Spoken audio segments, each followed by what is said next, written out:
오늘은 조한범 박사님을 모시고 러우 전쟁과 국제 정세에 관한 말씀 들어보도록 하겠습니다. 박사님 안녕하세요. 네, 안녕하세요.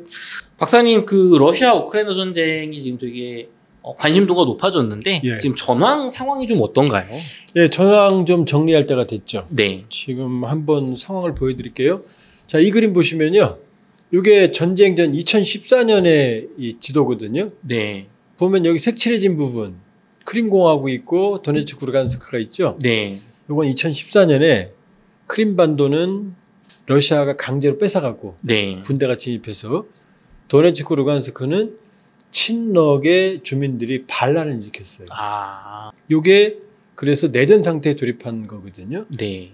근데 이게 왜 이런 일이 벌어지느냐? 그쵸. 요 그림 보시면 요 수치가 뭐냐면 러시아계 주민들이 살고 있는 숫자예요. 지금 우크라이나 전역에 러시아계 주민들이 있죠? 그러네요.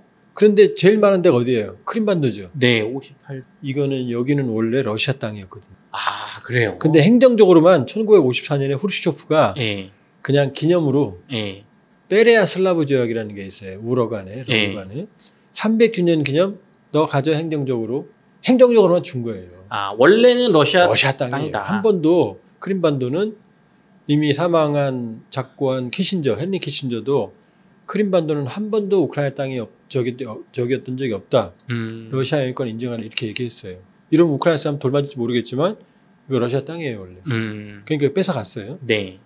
여기는 38.2, 39.0이죠. 네. 이게 러시아계 주민이에요.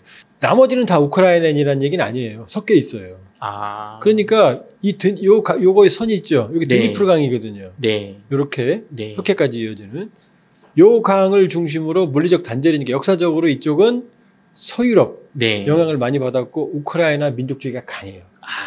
이 동쪽은 아무래도 강 동쪽은 네. 러시아 영향을 많이 받았어요. 그러니까 이쪽으로 올수록 어떻게 돼요? 러시아계 주민의 비율이 높잖아요. 맞아요. 그럼 왜 2014년에 이런 일이 벌어지느냐? 네. 이때 대통령은 야누코비치라고 그래서 예. 친러계 대통령이에요. 친러시아. 아주 노골적으로 러시아를 지향하는. 예. 그랬더니 우크라이나 민족주의 계열이 친러 정책에 반발을 해서 유로마이단이라고 하는 시민혁명을 일으켜요. 네. 그래서 야누코비치를 쫓아내요. 그래서 야누코비치는 러시아로 망명해요. 여기에 대해서 러시아는 의심을 가지고 있어요. 왜 평화로운 시위가 폭력적 시가전으로 발전했느냐. 아, 그때 사람도 막 죽었어요. 총격전이 있었어요. 총격전도 있었어요? 예. 러시아는 우크라이나는 이거는 시민혁명이라고 말하고 있고 러시아는 유럽과 우크라이나 민족주의자들이 조작을 한 거다. 아. 왜냐? 갑자기 평화로운 시위에 총격이 날라오거든요. 그 시민도 사망하고 진압 군인도 사망해요. 나중에 확인 여부는 좀 불투명하지만 일부 조사 결과 총알이 날라온 것은 한 곳이었다. 한쪽에서 양쪽을 다 쏜 거죠. 의심스럽긴 하네요. 의심스럽죠. 이 얘기는 좀 확인을 해봐야 돼요. 예. 그러나 이런 조사도 일부 있어요. 그러니까 러시아는 친러계 대통령을 내쫓기 위한 유럽과 우크라이나 민족주의 음모다 라고 생각을 해요. 그러니까 친러계 대통령이 쫓겨나니까 어떻게 돼요? 아, 이제 안 되는구나 라고 침입을 해서 크림반도 뺏어가고 그러니까 러시아 주민들이 압도적인 요쪽은 반란을 일으킨 거예요. 나 러시아로 갈래. 이게 2014년부터 2022년 2월 24일 러시아가 침공하기 직전의 상황입니다. 자, 그럼 이게 어떻게 바뀌냐면 네. 이제 전황을 볼게요. 여기 보시면 2022년 2월 25일이죠. 네. 그러면은 이게 웃기잖아요. 어떻게 하루 만에 크림반도 이 돈바스 지역에서 어마어마하게 지금 치고 올라가죠. 빨간색이 그날 러시아가 치고 점령한 지역입니다. 바로 올라가고 이쪽 동쪽에서 치고 올라가고 북쪽에서 내려오죠. 맞아요. 하루 만에. 너무 빠른데. 파죽지세죠. 네. 한 달 지나면 이렇게 돼요. 야. 이렇게 첫날 키우까지 들어갑니다. 공수부대가. 키우 공항에. 그래서 한 달 지나면 이거 지금 3월 24일이죠. 네. 어떻게 됐어요? 크림반도와 돈바스를 이어버렸죠. 네. 그 다음에 북쪽까지 이쪽을 다 이어버렸죠. 완전히 이쪽을 둘러싸 버렸잖아요. 네. 이때까지만 해도 우크라이나는 끝났구나. 그렇죠. 그런데 갑자기 이상한 일이 생겨요. 한 달 지나니까 어떻게 됐어요? 이건 언제죠? 8월 25일. 이거는 지금 24년 8월. 2022년 오거스트. 네. 8월 25일이죠? 네. 8월 25일이 되면 갑자기 위는 모두 사라지죠. 네. 왜 그러느냐? 요게 요렇게 되는 데는 네. 여기 제가 그 지수는 안 가져왔는데 4월이면 이렇게 돼요. 4월. 4월이면은 요 정도까지 후퇴랍니다. 아, 그러면 불과 뭐 전쟁 발발 한 2달 만에 러시아가 많이 북쪽 먹었던 거에서 후퇴한 거예요. 그렇죠. 왜 그랬지? 요 지역이 요렇게 됐던 네. 그림이 왜 요렇게 됐느냐? 네. 요 위로 침공했던 부대들은 전멸하거나 네. 러시아가 철수했어요. 왜냐? 러시아의 전력은 대대전술단이라고 그래서 게라시모프 참모총장이 바꾼 거. 네. 원래 사단 편제거든요. 네. 사단 안에 포병도 있고 보병도 있고 기갑도 있고 다 있거든요. 네. 그런데 사단이 독립단이거든요. 네. 근데 이게 덩치가 크잖아요. 그쵸. 그러니까 게라시모프 참모총장은 대대 단위로 대대장이 다 쓰는 거예요. 탱크도 장갑차도 보병도 포병도. 그 소규모죠. 소규모. 기동력이 탁월하죠. 그쵸. 요걸로 재미를 많이 봤어요. 체천 전쟁, 조지아 전쟁 이런 데서 소규모. 그러니까 이게 통하니까 네. 이걸 싹 바꿔버린 거예요. 근데 문제는 대대전술단은 단기전에는 강한데 네. 장기전은 보급이 안 돼요. 한 달 생각하고 들어갔는데 전쟁이 길어지니까 네. 전선을 축소시킨 거예요. 아까 이렇게 막 이렇게 조그맣게 막 이렇게 쪼개놓으니까 민첩하긴 그럼요. 되는데. 근데 장기가 되니까 보급이 안 되잖아요. 그쵸. 그럼 왜 전쟁이 장기화 됐느냐? 2014년에 러시아한테 우크라이나가 당한 다음부터 네. 우크라이나는 준비를 했어요. 그리고 나토가 뒤에서 도와줬어요. 음. 제렌스키 대통령의 전쟁 직전에 지지율이 23%였거든요. 생각보다 되게 낮았네요. 예. 요게 제렌스키 대통령 지지율이거든요. 네. 대통령이 2021년 1월에 네. 지지율이 23%예요. 엉망이었죠. 그러네요. 그러니까 푸틴 대통령은 크림반도 때는 그냥 총 한 방 안 쏘고 뺏었어. 네. 제렌스키 지지율은 23%야. 네. 코미디언 출신이야. 그러니까 그쵸. 쑥 들어가면 도망갈 줄 알았죠. 그쵸. 그랬는데 웬걸 전쟁 직후에 제렌스키 지지율이 91%예요. 와. 전쟁 대통령. 안 도망가고 싸워요. 맞아요. 왜냐? 미리 준비하고 있었거든요. 그리고 2014년 이후로 나토가 철저하게 지원을 했거든요. 푸틴이 여기서 실수를 한 거예요. 실수를. 그러니까 어떤 일이 벌어지죠? 이렇게 치고 올라갔다가 네. 어마어마하게 치고 올라갔다가 이제 안 되니까 네.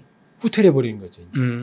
그쵸. 그러니까 요 그림을 보시면 요거는 이제 올해 3월이거든요. 네. 올해 2월이거든요. 네. 그러니까 전쟁 3년 됐네요. 3년 됐죠. 네. 요 지역이 우크라이나가 탈환한 지역이에요. 파란색 부분. 예. 그리고 사실은 요 전선은 2023년 6월 이후로 거의 변동이었어요. 거의 변동이에요.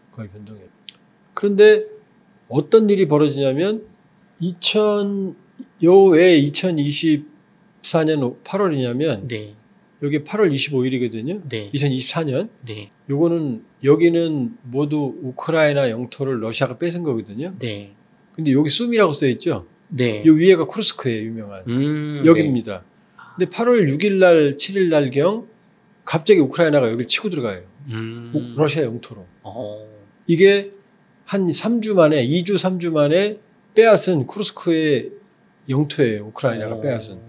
이게 1000제곱킬로미터가 좀 넘어요. 서울이 600이 좀 넘거든요. 야. 얼마나 큰지 알겠죠? 네. 러시아는 급습을 당한 거죠. 그럼 제렌스키가 남쪽 지키기도 어려운데 그쵸. 면적은 아주 작아요. 네. 서울 1.5배, 2배 되지만 여긴 남한 면적이거든요. 어마어마한 거거든요. 그러니까 뺏긴 땅은 진짜 많은데 네. 그냥 그거에 비하면. 근데 이거 왜 치고 들어갔느냐? 네.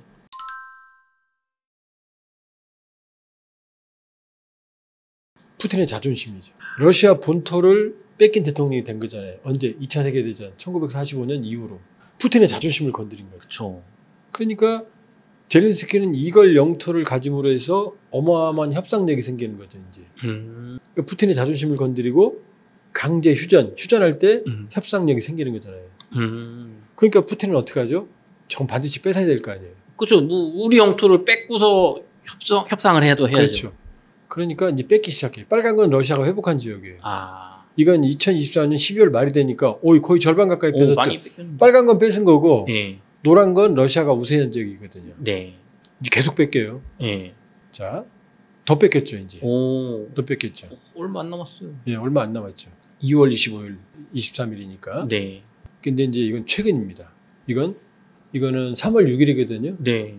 이건 3월 7일. 7일. 네. 전선은 변함이 없는 것 같죠. 네. 근데 미묘한 차이를 보세요.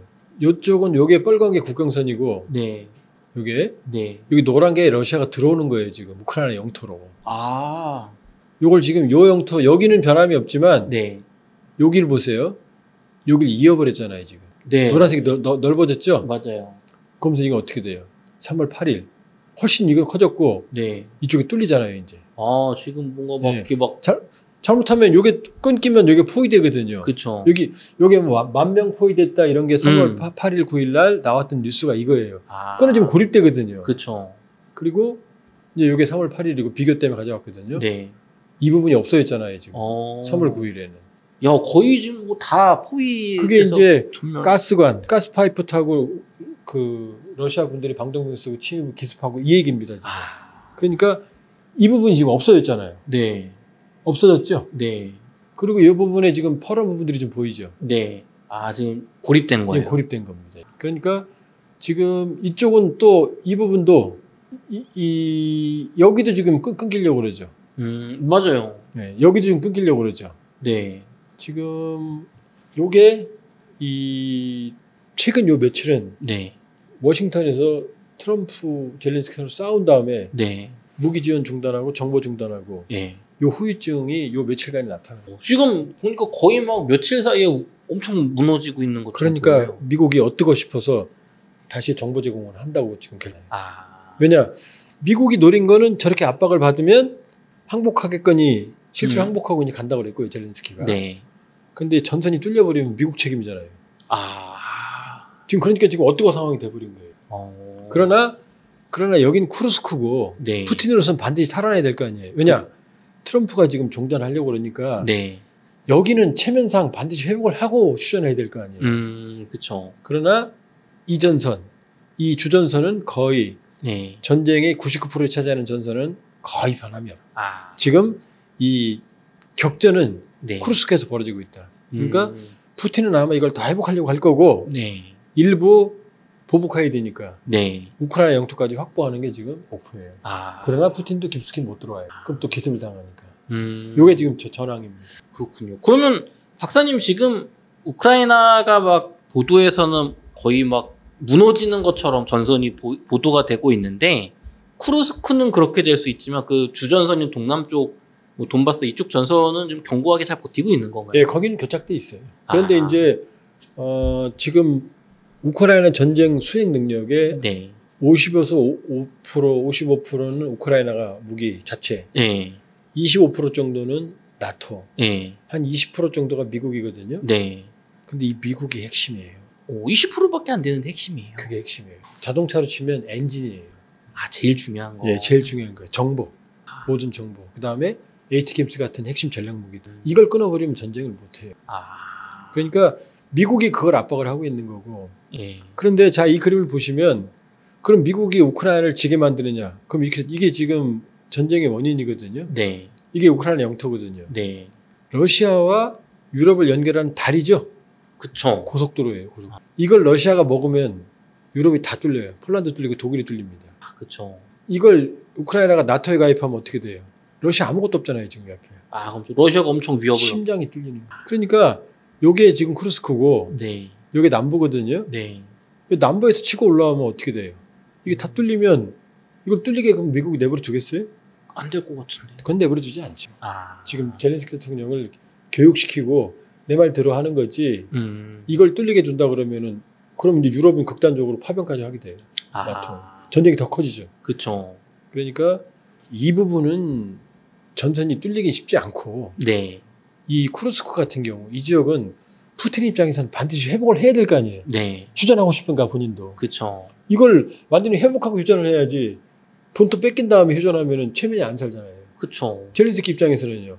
이게 노른자위인데 이걸 뺏기면 안 되니까. 아. 그러니까 얘기가 나오는 거예요. 뭐 후퇴 안 시키고 뭐 우크라이나를 희생시키고 있다 네. 어쩌다 이런 얘기 나오는 거예요. 다만 그러나 지금 추세로 간다 그러면 쿠르스크 이 전체 네. 이 전체를 뺏길 가능성 상당히 높다. 아. 높다. 그리고 그 뺏길 때까지 러시아는 계속 압박을 할 거다. 근데 이 전황은 지금 요 이후로는 제가 업데이트를 못 했거든요. 네. 근데 여기서 전황을 반격을 하느냐, 다시 미국 정부를 제공하기 시작했으니까. 네. 아니면 교착이 되느냐, 완전히 다 뺏기느냐. 네. 요거는 좀 두고 봐야죠. 두고 봐요. 그러나 어쨌든 우크라이나는 지금 열세다. 열세다. 네. 좋습니다. 그럼 박사님 저희 이어서 이제 또 젤렌스키 대통령과 우크라이나가 이제 또 지금 굉장한 피해자 혹은 뭐 민주주의의 화신, 뭐 자유의 투사 같은 이미지인데 또 꼭 그렇지만은 않다. 그런 의견도 있어서 그 얘기 한번 좀 여쭤보도록 할게요.